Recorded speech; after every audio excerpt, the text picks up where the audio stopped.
Merci. Je remercie les organisateurs pour leur invitation. Désolé pour le petit retard dû à la participation à un autre panel. Et là, ça fait partie aussi de la planification. Vous voyez que la planification est partout. Mais je crois que c'est pour une bonne cause, puisqu'on est là pour échanger autour de sujets aussi riches que diversifiés.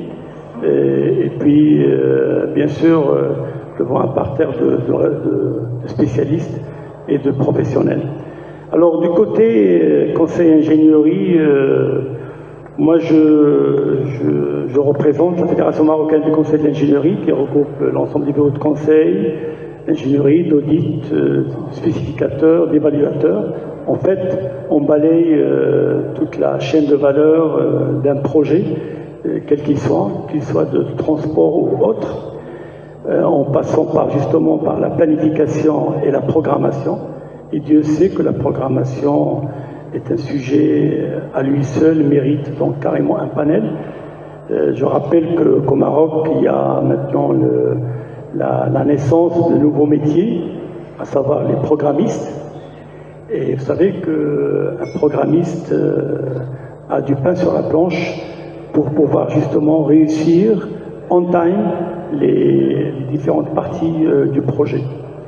Bien sûr, on s'intéresse aussi à la conception, modélisation, et c'est par là que nous sommes le plus connus, puisqu'on parle souvent de bureau d'études, mais en fait c'est un bureau de conseil d'ingénierie. Le bureau d'études, c'est beaucoup plus réducteur. Et c'est cette partie conception qui est la plus connue du public, à savoir les plans, la conception du projet, ou carrément la modélisation. Par exemple, pour les ports, pour les barrages, on fait ce qu'on appelle des modèles à la base de toute conception. Et puis, il y a la phase suivi de réalisation, suivi d'exploitation et suivi surtout de maintenance. Et là, je reviendrai là-dessus. Et puis enfin, la quatrième sphère, c'est celle de l'évaluation et de l'amélioration. Et avec tout cela, on aurait donc acté toute amélioration possible dans le processus de réalisation de projet. Alors, pour revenir à la planification, vous savez, souvent, les problèmes qui surgissent dans les phases conception ou dans les phases réalisation, et nous sommes les mieux placés pour en témoigner, puisque, comme je vous ai dit, on est présent dans les 4 phases. Bien sûr, ce n'est pas un seul bureau qui est présent dans toutes les phases, sinon ce serait un conflit d'intérêts. Mais à travers nos adhérents, donc nous avons des bureaux généralistes, tels GESA, Novex, ID. Nous avons des bureaux spécialistes de moyenne et de petite taille. Et nous avons bien sûr des bureaux de conseil, d'audit, d'expertise qui sont là, c'est à la limite de la taille d'artisans et qui s'intéressent donc de plus près à un projet donné. Donc pour revenir à la planification, la majorité des problèmes qui naissent dans la phase conception-réalisation ont leur naissance au niveau de la planification et de la programmation. Vous savez, si on dimensionne un projet, on dit que ça va durer 4 ans de réalisation. Et puis, on doit se préparer pendant 3 mois. Alors, vous savez, 4 ans et 3 mois, ce n'est pas par hasard qu'on décrète ces 4 ans et 3 mois. C'est une analyse des risques qui aboutit à ces 4 ans et ces 3 mois. Souvent, on dit qu'on agit par analogie. On dit que tel projet, il représente les 2 tiers du projet précédent, donc on va prendre les 2 tiers de la durée. Et puis pour la période de préparation, on va quand même apprécier les difficultés, l'entreprise adjudicatrice, etc. L'entreprise à ce moment-là, elle n'est pas encore connue, mais on voit un petit peu la panoplie des entreprises qui pourraient être candidates à ce genre de travail. On dit qu'on va donner 3 mois de préparation. C'est là l'erreur monumentale qu'on commet. Et je dirais que la planification est intimement liée à ce qu'on appelle l'analyse des risques. Je parle bien d'analyse des risques tout azimut. Risque technique, risque climatique, risque social, risque opérationnel, tout risque confondu. Et c'est cette analyse des risques qui va nous dire comme quoi tel projet, on doit avoir au moins une durée de 3 ans ou de 4 ans, et ce n'est pas par décret ou par enchantement ou par, je dirais, par contrainte d'inauguration ou par deadline. Bien sûr, quand on a une deadline, par exemple le Maroc a la deadline de 2030. La plupart des projets doivent être prêts 2028-2029. Eh bien, cette analyse des risques va tenir compte justement de ce paramètre. Mais il est hors de question qu'on fasse l'exercice par analogie. Et l'approche analogique par rapport à l'approche analytique, c'est vraiment le jour et la nuit. Et vous savez, ça on peut le rencontrer même dans notre quotidien. Vous savez que quand vous prenez une chaise pour s'asseoir, vous faites une petite analyse des risques. Vous repérez les pieds de la chaise, est-ce qu'elle est bien stable ou pas, est-ce qu'elle est suffisamment solide pour qu'elle vous supporte ou pas. Donc l'analyse des risques, on la fait tous les jours, et tous nos gestes quotidiens, si on veut qu'ils soient valables, ils doivent être précédés d'une petite analyse des risques. Alors, l'approche par analogie, je vois que mon voisin s'est bien assis, rien ne s'est passé, je vais m'asseoir. Ça, c'est l'approche analogique. Mais je n'ai pas analysé les différences entre moi et mon voisin. Et bien, c'est la même chose pour les projets. Maintenant, autre aspect dans la planification, vous savez, quand on planifie tout seul, d'ailleurs, il y a un dicton en arabe qui dit que celui qui calcule tout seul, ben, il va avoir du reste à la fin. Ça veut dire qu'il n'a pas tenu compte des autres et de tous les paramètres, et donc il va droit au mur. Cette planification doit être collégiale, doit être collective. Révolue le temps où chacun planifie dans son bureau. Et même le maître d'ouvrage. Le maître d'ouvrage ne peut pas planifier tout seul. Il doit tenir compte des autres acteurs, bien sûr, selon les phases, bien sûr, en temps opportun, mais la planification doit être collective. C'est pour cela, maintenant, il y a des outils, et quand on parle de nos jours de plateforme collaborative, eh bien, cette plateforme collaborative ne doit pas être seulement opérationnelle au niveau de la réalisation. Elle doit être mise en place déjà à la phase planification et à la phase conception. Et c'est cette plateforme collaborative qui voit sa naissance dès la phase planification, qui va définir les hypothèses que par la suite, dans la phase conception et dans la phase réalisation, il y aura d'autres équipes qui vont vérifier si ces hypothèses sont toujours valables ou pas. Si ces hypothèses ont muté ou bien ont évolué, eh bien, on doit amender notre planification et notre conception. C'est ce qu'on appelle une planification vivante qui accompagne le projet. Alors pour être plus concret, parce que là ça a l'air peut-être d'être un peu théorique, et pourtant c'est une réalité qu'on voit dans pas mal de projets, et surtout dans les projets de transport et d'infrastructures de global collection de manière générale. Vous savez, pour connecter des partenaires, il va falloir être à l'écoute de leurs besoins. Et vous savez, les besoins souvent sont explicites, mais la plupart sont implicites. Et la difficulté, elle est dans les besoins implicites. Et quand vous n'arrivez pas à bien maîtriser les besoins implicites de tout un chacun, ben vous n'arriverez jamais à satisfaire ces besoins. Alors plus concrètement, comment ça doit se passer? Et comment ça se passe déjà dans des projets qui sont exemplaires en la matière?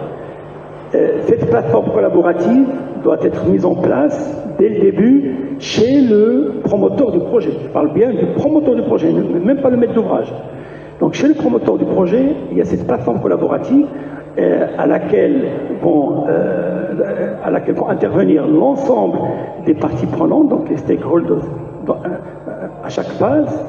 Et puis, cette plateforme, bien sûr, digitale, bien entendu, sinon elle ne pourra pas être... elle a le mérite d'informer tout le monde en même temps et ne pas avoir une information différée ou une information déformée. Et cette information, l'avantage, ça va laisser une trace. Alors, la traçabilité va être gardée pour les phases ultérieures, pour la phase conception et la phase réalisation.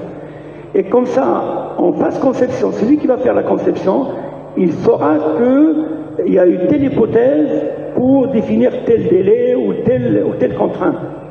Et que ce n'est pas un axiome, ce n'est pas quelque chose qui tombe du ciel, mais c'est vraiment dû à une certaine hypothèse. Maintenant, s'il voit qu'il y a une contrainte avec cette hypothèse, il peut revenir, faire marche arrière et revoir la planification.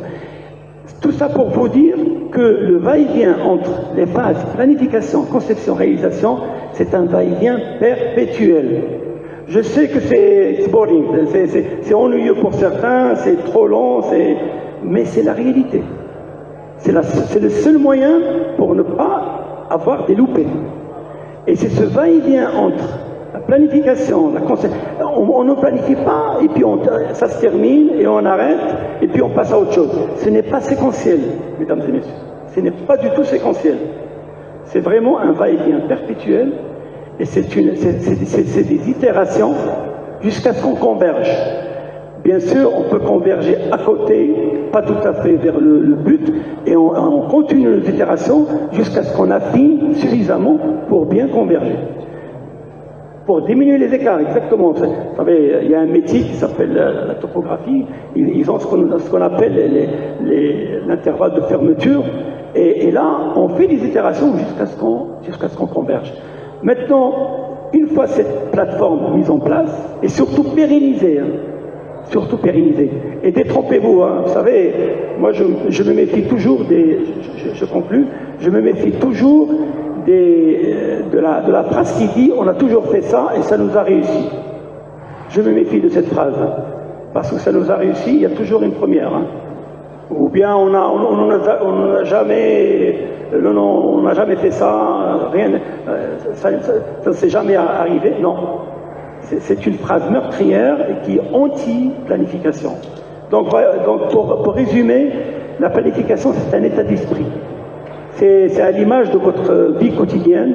Les personnes, on voit d'ailleurs autour de nous, les personnes qui planifient, bien sûr, la vie est toujours pleine de surprises, mais les personnes qui planifient sont les moins exposées à des surprises. Et même lorsqu'il y a une surprise, ils arrivent à la gérer.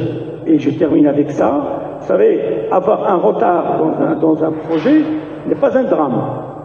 Mais ne pas l'identifier et ne pas le quantifier et ne pas savoir comment le rattraper, là c'est le plus grand des drames. Et grâce à ces outils-là, parce qu'il y a plusieurs outils, c'est pas le moment de tous les étaler. Ici, moi ce qui m'intéresse, c'est beaucoup plus la prise d'esprit et cette prise de conscience qui est très importante. Parce que vous savez, quand on pose le problème, on l'a déjà résolu à moitié. Et donc finalement, j'ai un retard dans un projet. Si je sais comment le rattraper et je sais comment ça va me coûter, ce n'est pas comme si je ne savais pas.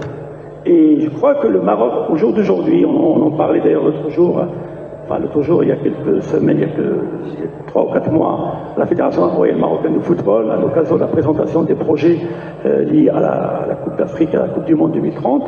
Le Maroc, au jour d'aujourd'hui, il est plein dedans. Hein. On aura des contraintes de multitude de projets, des projets énormes, des projets pour la première fois érigés, et aussi des délais, des deadlines. Et je termine avec ça. Merci. Merci, M. Benzouz. Merci. En fait, très humblement, on fait partie de l'équipe Maroc. Hein, et que Dieu sait, maintenant, les équipes marocaines gagnent partout, hein, aussi bien féminines que masculines. Et donc, l'ingénierie, très modestement, puisqu'on est quand même un métier très transverse, donc on est présent un peu partout, on est présent au sein des interfaces, et Dieu sait que au niveau des interfaces, on réside un petit peu, en général, les problèmes, les sources de conflit. Et donc, on a cette chance en même temps de croiser donc, des réflexions et de croiser d'autres spécialités, d'autres professions, aussi bien à l'amont, que ce soit le promoteur du projet, le maître d'ouvrage, l'architecte, ou à l'aval, que ce soit l'entreprise ou l'utilisateur tout court. Hein.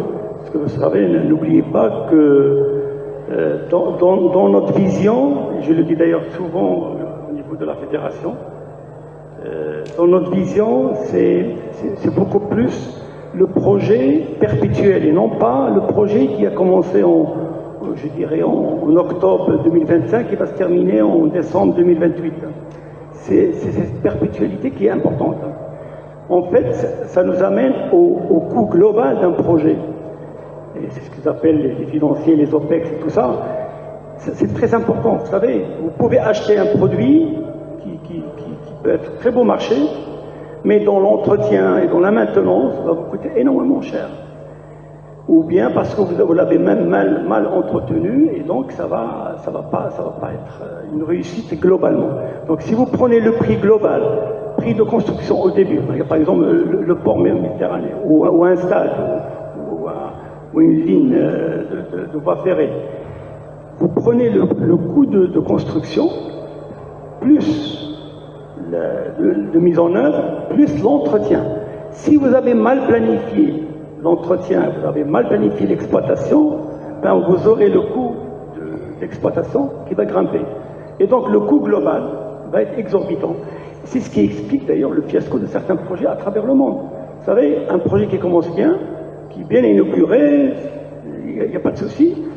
Et après avoir coupé le ruban de l'inauguration, ben, les problèmes commencent. Entretien, maintenance, exploitation, etc., etc. C'est pour ça que tout à l'heure je parlais justement de ce va-et-vient, de cette écoute active des uns et des autres, de l'ensemble des intervenants. Quand on prend l'exemple des ports, par exemple, puisqu'on a maintenant avec nous Madame Lefebvre qui s'occupe de la logistique, et je sais que la logistique et les ports, ça fait un bon ménage. Et donc là, c'est sûr que les exigences évoluent dans le temps.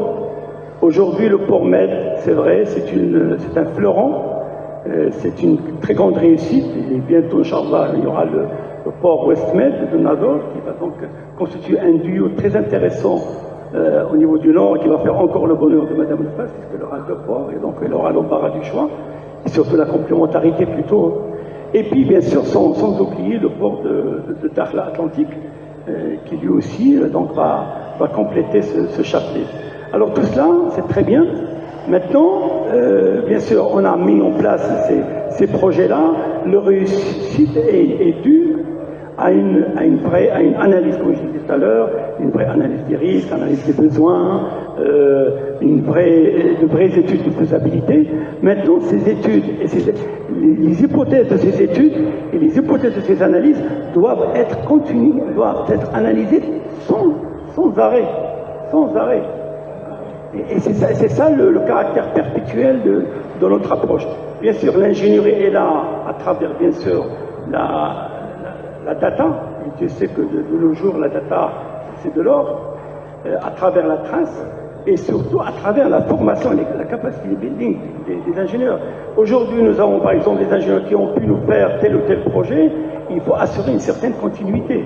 Et ces ingénieurs-là doivent être présents aussi bien chez les bureaux de conseil d'ingénierie, mais aussi chez les maîtres d'ouvrage, chez les exploitants, chez les entreprises, etc. Et donc c'est pour ça que j'ai commencé mes propos en parlant d'équipe. Donc c'est toute cette équipe-là qui doit être maintenue dans sa compétence, et donc ce maintien de compétence est très très important.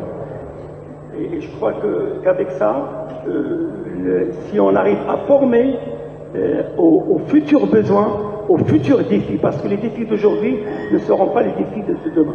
C'est surtout ça. C'est surtout moi j'insiste sur cette vision dynamique de la problématique. Merci.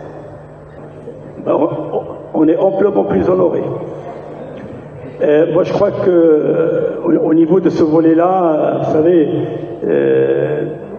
notre fédération est affiliée à la Fédération internationale de conseil d'ingénierie qui s'appelle FIDIC. Vous savez que les contrats FIDIC, la FIDIC ont un certain nombre de contrats, les contrats rouges, jaunes, bleus, etc., silver, etc.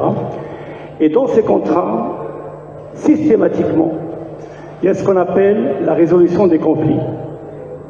Il y a les DAB, bien sûr, les Dispute Avoidance Advocacy Board, il y a aussi la médiation, il y a aussi l'arbitrage. Et ça tombe à point nommé, puisque la semaine prochaine, nous avons un congrès international de la FIDIC, justement, le congrès annuel, et on va justement traiter de ces dispute boards. Et je vous invite tous vers novembre, à Rabat, il y aura donc une journée sur les boards de résolution des conflits, donc les DAB. Ça sera une première. Et on organise ça avec en coopération avec la DRBF. Alors la DRBF, c'est l'instance internationale qui est spécialisée dans les dispute boards et qui aussi assure la formation des dispute boards. Et au niveau de notre fédération, dans le cadre du contrat programme qui nous lie avec le gouvernement, qui a été signé en 2018 et reconduit en 2022 avec l'avènement de l'actuel gouvernement, et bien sûr qui sera bien sûr par la suite renouvelé avec le futur gouvernement, dans le cadre de ce contrat programme, nous avons parmi les projets phares que nous avons lancés, c'est un centre de médiation. Donc c'est un centre de médiation, bien sûr y compris le dispute board, au niveau de la fédération qui s'occupe bien sûr de l'écosystème, pas seulement conseil ingénierie, mais de tout l'écosystème autour, que ce soit les maîtres d'ouvrage, les donneurs d'ordre, les entreprises, etc. Mais je suis d'accord avec vous, le côté juridique est primordial. Comme disent les anglo-saxons, avant de placer le premier clou, il faut d'abord s'assurer des textes juridiques, madame. Et c'est vrai qu'au Maroc, cette culture n'est pas encore bien ancrée et j'espère qu'avec le temps, on arrivera à rattraper parce que vous savez, traiter des dossiers et des projets PPP, ce n'est pas facile. Ce n'est pas un projet anodin. Les acteurs du PPP viennent très armés avec des juristes, avec une armada de textes et aussi une très grande analyse des risques tout azimut avant même de commencer. Et merci. Merci, M. Benazzouz. Donc, merci à tous pour